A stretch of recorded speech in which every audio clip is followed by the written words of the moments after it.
Olá, turma! Daremos continuidade ao nosso tema de escoliose da disciplina Fisioterapia Ortopédica Funcional. A escoliose, as curvaturas patológicas, elas vão conduzir à degeneração discal e à osteoartrose no lado côncavo. Então, assim, a gente não tem somente uma alteração postural pensando nas articulações das vértebras e dos segmentos vertebrais. A gente também tem as consequências dessa má postura, dessa curvatura, né? Então, por exemplo, a gente tem ali uma escoliose, o lado côncavo e o lado convexo. Olhando nessa imagem aqui abaixo, né, que ela está assim, o lado côncavo corresponde a esse lado interno do C e o lado convexo corresponde a esse lado externo do C. Então, no lado côncavo, a gente vai ter uma degeneração discal e uma osteoartrose também, que seria esse espaço aqui, deixa eu grifar para vocês, de uma forma mais clarinha, né? Então, essa região aqui, ó, eu tenho uma aproximação das vértebras, né, comprimindo o disco, e eu posso ter aqui também uma osteoartrose, com formação de osteófitos marginais, com a degeneração desse disco, com a degeneração dessa articulação, tá? E, contrariamente, a ausência de pressão no lado convexo favorece uma diminuição da densidade mineral óssea, que é esse lado aqui de fora do C, né? Como eu tenho muito impacto no lado côncavo, o lado convexo ele tem uma diminuição da densidade mineral óssea. Os músculos do lado côncavo ficam encurtados, então a gente tem uma diminuição do comprimento muscular aqui do lado côncavo. E do lado convexo, eles estão enfraquecidos, causando e levando essa assimetria muscular. Isso é uma informação muito importante que a gente tem, porque a partir daí que a gente vai promover o fortalecimento de uma forma adequada para tentar reverter esse quadro escoliótico, tá? Então, geralmente, do lado côncavo, essa musculatura está encurtada e do lado convexo, ela está enfraquecida. Mas também do lado côncavo, essa musculatura também está enfraquecida, tá bom? Mas, lógico que o nosso foco é fortalecer mais o lado convexo.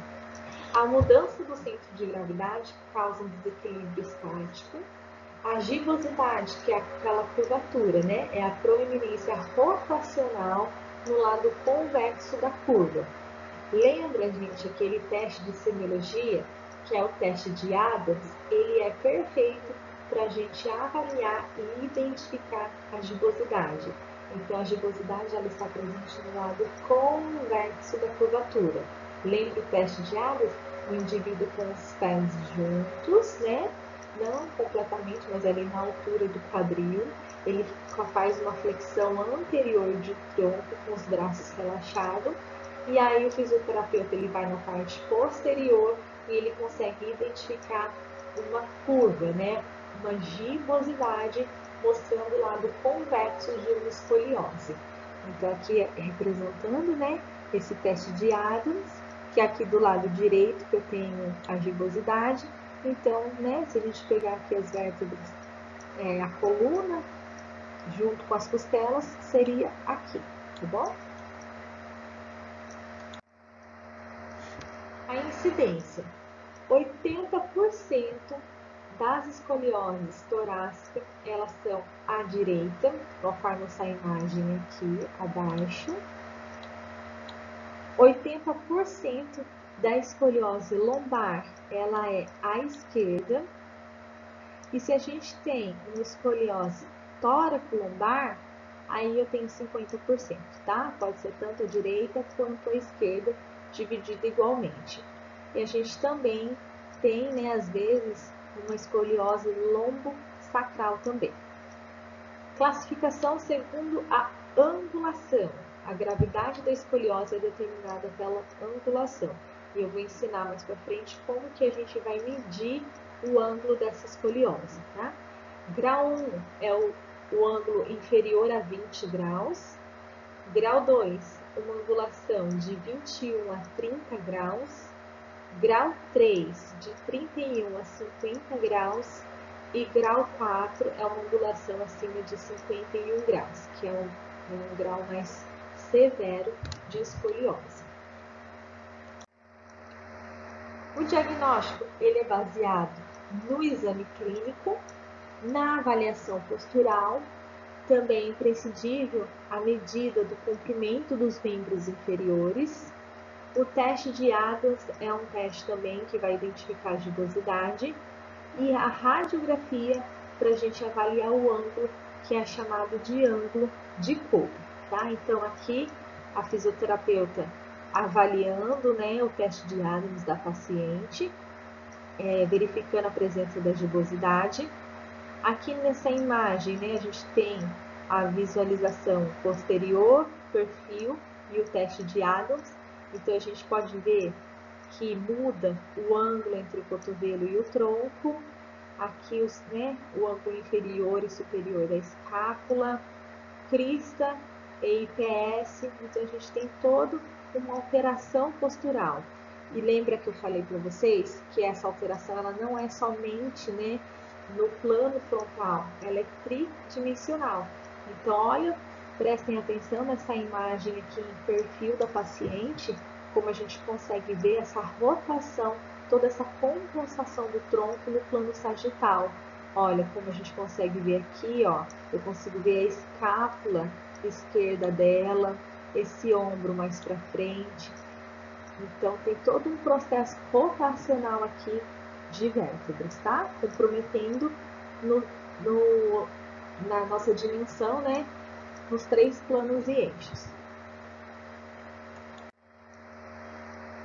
Algumas observações aqui com relação à postura. A cabeça, ela não centraliza com o resto do corpo, ela tem uma compensação, apesar do olhar ele estar fixo no horizonte, tá? Então, a gente pode observar a cabeça também, que às vezes ela está rotacionada ou levemente inclinada. O ombro, a gente tem discrepância, a gente consegue observar a diferença na altura dos acrômios. A omoplata, que é o nome antigo, né, mas é na verdade a escápula, a gente também tem a diferença, então ela vai acompanhar. Aquele acrômio que está mais superior, ele leva, né, logicamente, o ângulo inferior da escápula também mais superior.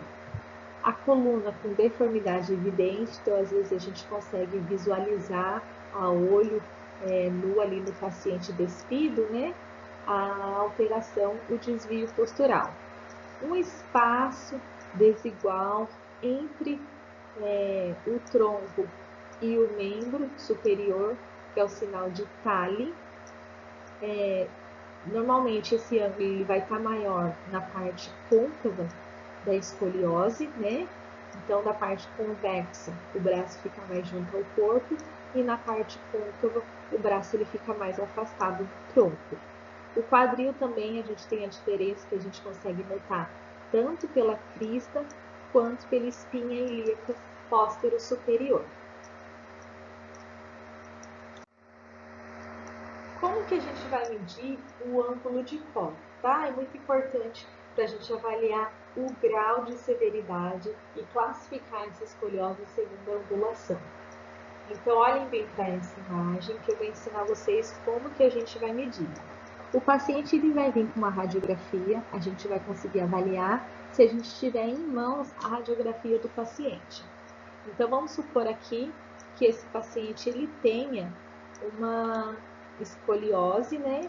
Por exemplo, ela pode ser uma escoliose em seto, tóraco-lombar ou torácica.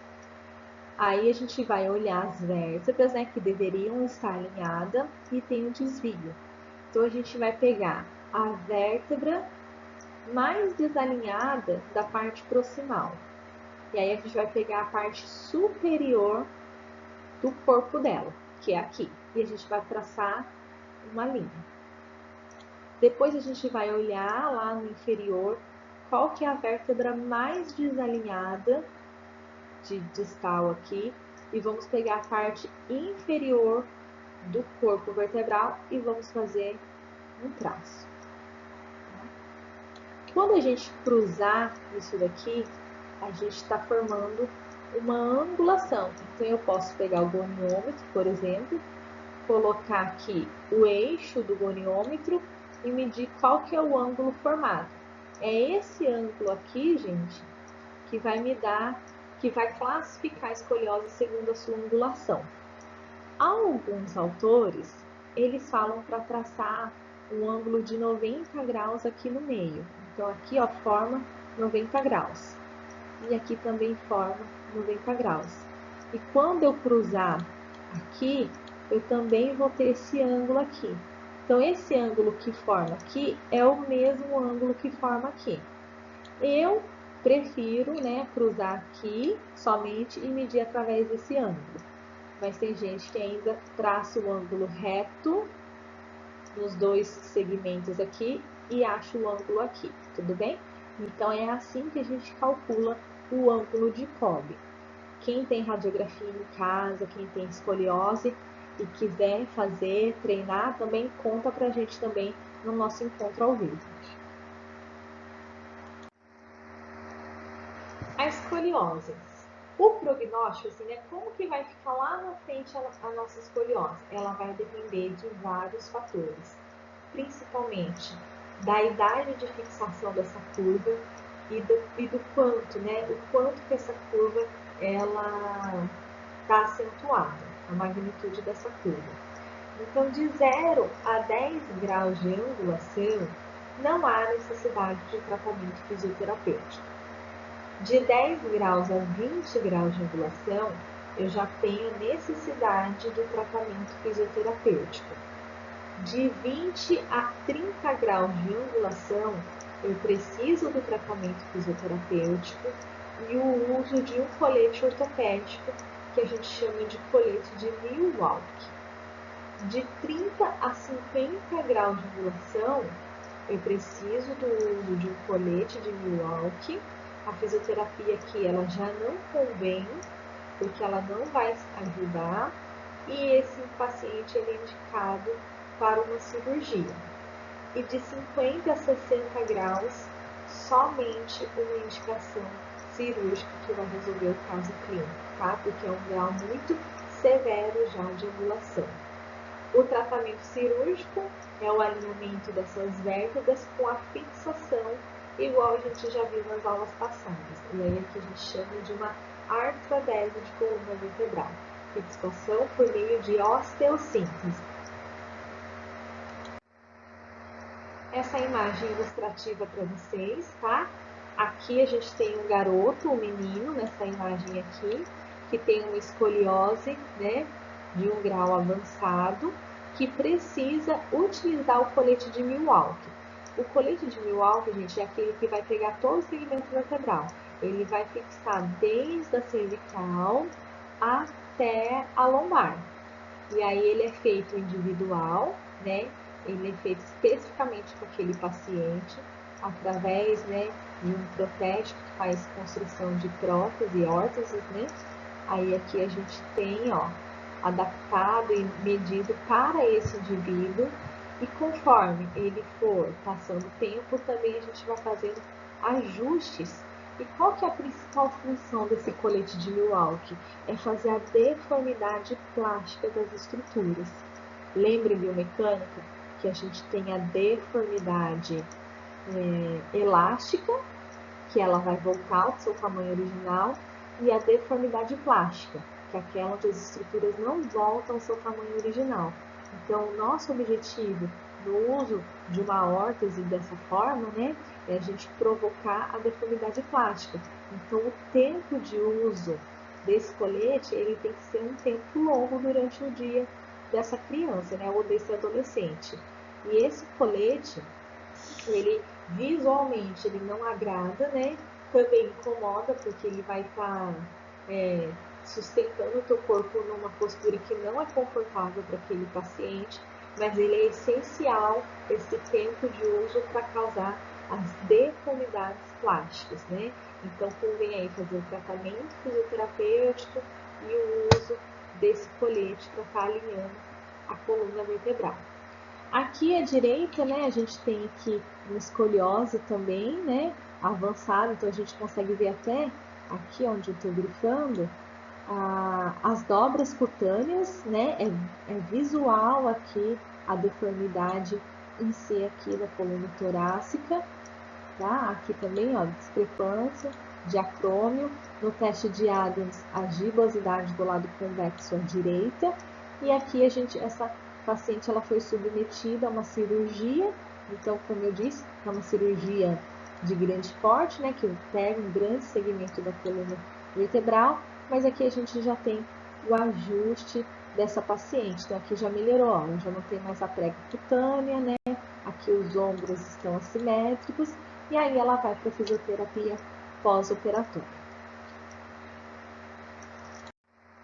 Continuaremos nossa videoaula no próximo vídeo.